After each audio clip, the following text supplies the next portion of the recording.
Hey loves, welcome. We're here to share loving vibrations and to encourage oneness. We shall deeply discuss about frequency, quantum physics, loving vibrations, energy, law of attraction. We hope you will share the love and spread it too. All of the events you have experienced in your lifetime up to this moment have been created by your thoughts and beliefs from the past. Let's not look back on our lives with shame. Look at the past as part of the richness and fullness of your life. Without this richness and fullness, we would not be here today. There is no reason to beat yourself up because you didn't do better. You did the best you knew how.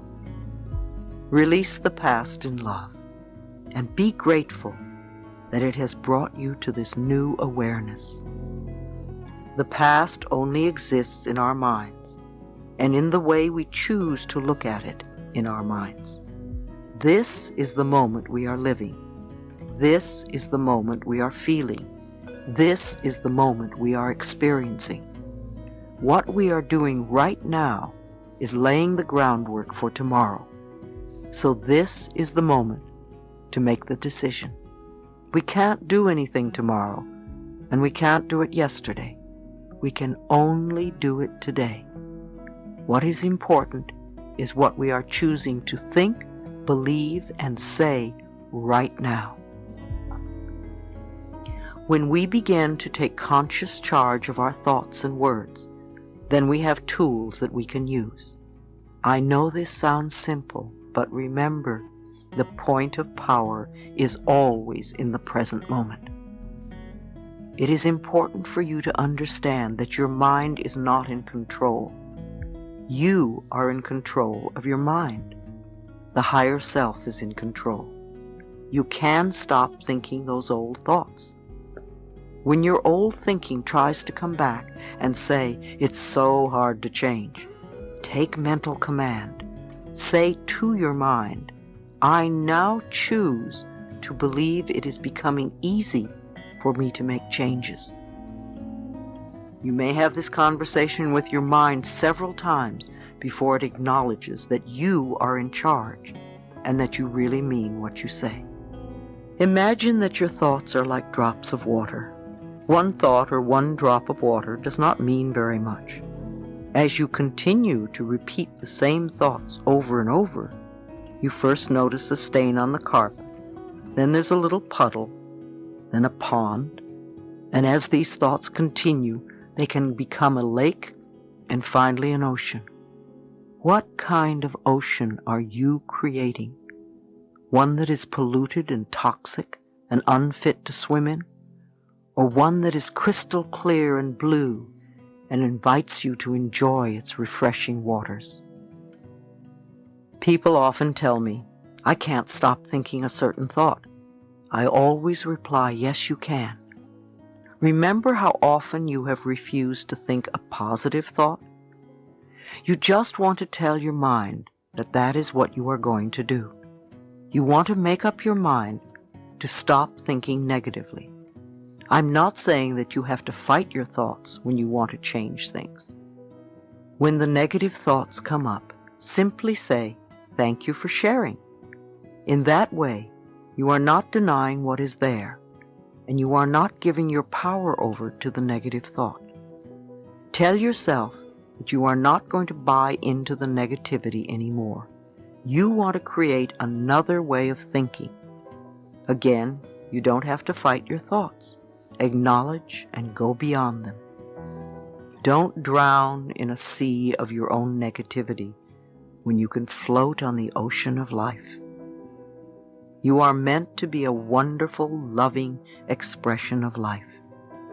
Life is waiting for you to open up to it, to feel worthy of the good it holds for you. The wisdom and intelligence of the universe is yours to use. Life is here to support you. Trust the power within you to be there for you. If you get scared, it is helpful to become aware of your breath as it flows in and out of your body. Your breath, the most precious substance of your life, is freely given to you. You have enough to last for as long as you shall live. You accept this precious substance without even thinking, and yet you doubt that life can supply you with the other necessities. Now is the time for you to learn about your own power and what you are capable of doing. Go within and find out who you are. We all have different opinions.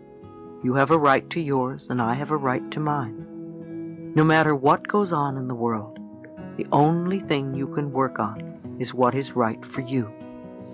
You want to get in touch with your inner guidance because it is the wisdom that knows the answers for you. It's not easy to listen to yourself when your friends and family are telling you what to do.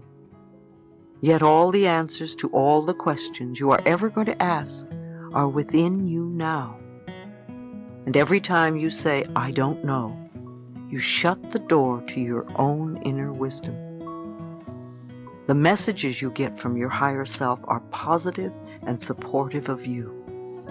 If you start getting negative messages, then you are working from ego and your human mind level, and even perhaps your imagination. Although positive messages often come to us through our imagination and our dreams. Support yourself by making the right choices for you. When in doubt, ask yourself, is this a decision that is loving for me?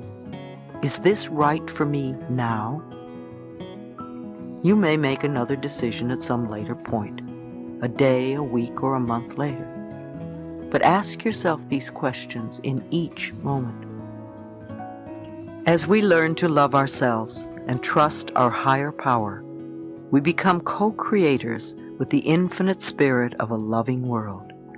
Our love for ourselves moves us from being victims to being winners. Our love for ourselves attracts wonderful experiences to us. Have you ever noticed that people who feel good about themselves are naturally attractive? They usually have a quality about them that is just wonderful. They are happy with their lives. Things come to them easily and effortlessly. I learned a long time ago that I am a being of oneness with the presence and power of God.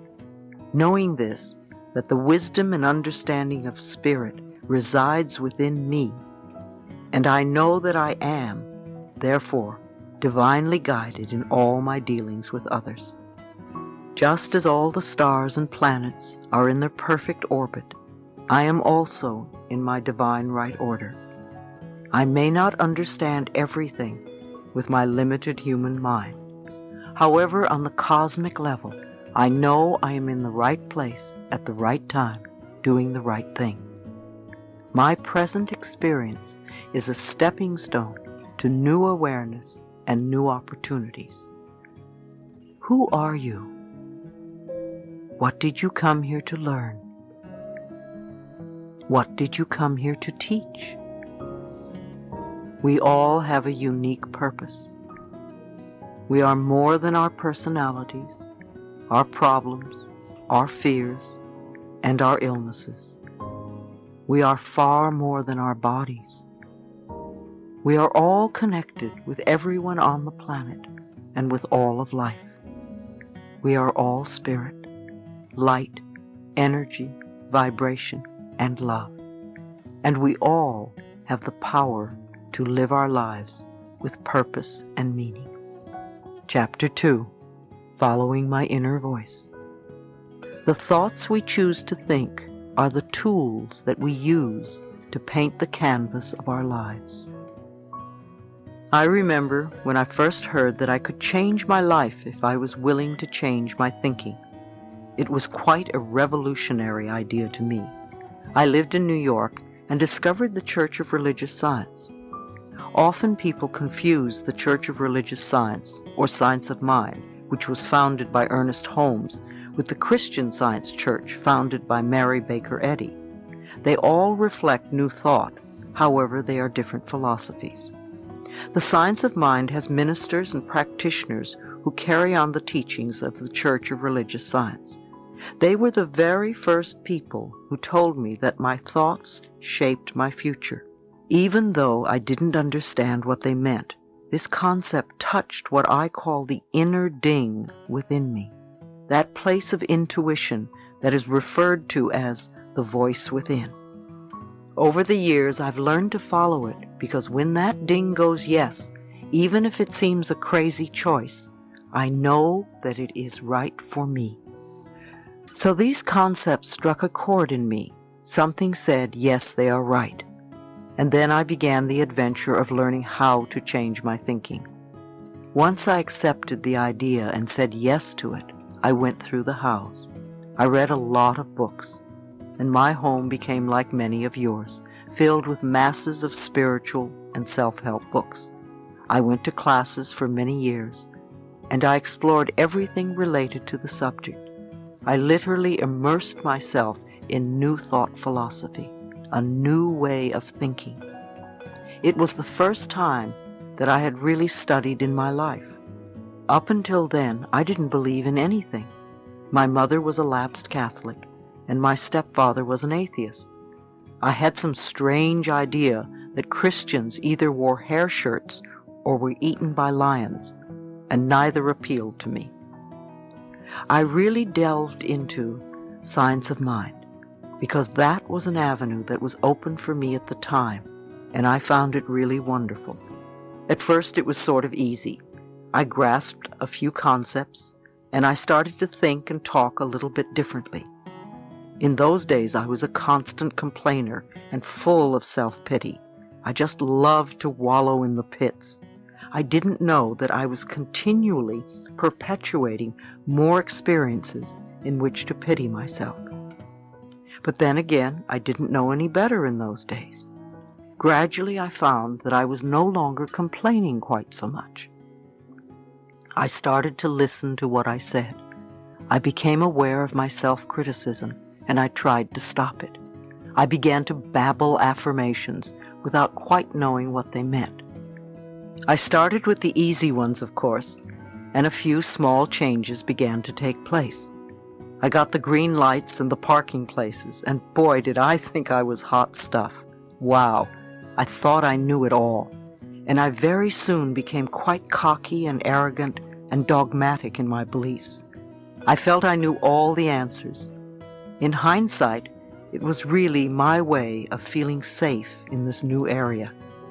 When we start to move away from some of our old rigid beliefs, especially if we've been previously in total control, it can be very scary. It was very frightening for me, so I would grasp onto whatever would make me feel safe. It was a beginning for me, and I still had a long way to go. And I still do. Like most of us, I didn't always find the pathway easy and smooth, because just babbling affirmations didn't work all the time, and I couldn't understand why. I asked myself, what am I doing wrong? See, immediately I blamed myself. Was this one more example of me not being good enough? That was a favorite old belief of mine. At the time, my teacher, Eric Pace, would look at me and refer to the idea of resentment.